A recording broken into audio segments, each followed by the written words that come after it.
Hi there. Today I'm going to talk about Agni Stambhasana, more commonly referred to as double pigeon pose or fire log pose.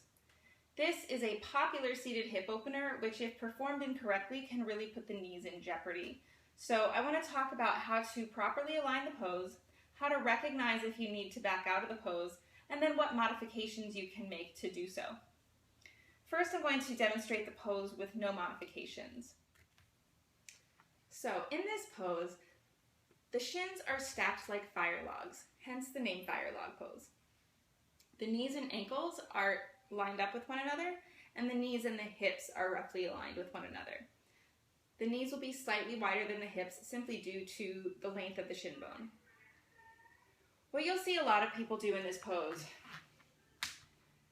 one of the biggest misinterpretations of this pose is that they'll cradle their foot in the knee crease. What this does is it sickles the bottom foot, creating an imbalance in the knee. How it does that is when you sickle the foot, this inner knee tendon shortens while this outer knee tendon lengthens, and it will overstretch over time the outer knee tendon, creating an imbalance in the knee and making the knee joint unstable. So we really want to prevent that from happening. So to do that, see there's this bony protrusion at the bottom of the leg here, and that ankle bone you want to make sure is on the outside of the flesh of the bottom knee, of the bottom leg.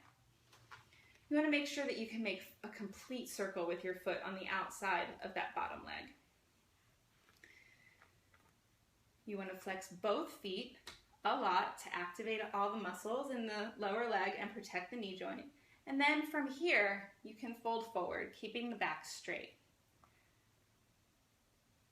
Only go so far as you can without the sit bones coming up and the upper back rounding. If you need to work here, that's totally okay. So how do you know if you need to modify?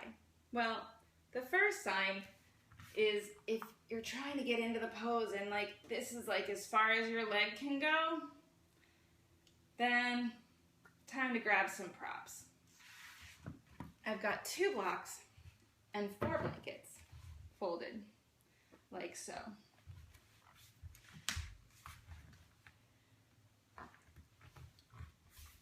So I'm going to sit up on the blankets so that my knees and hips are on the same line. And I'm going to support my knees with the bricks. So now I'm going to switch legs and do my right leg on top. So I've got 1 brick under the bottom knee. First, support that bottom knee before bringing the top leg on top. Same thing, I'm going to make that, all the same rules apply. The knees are in line with the hips,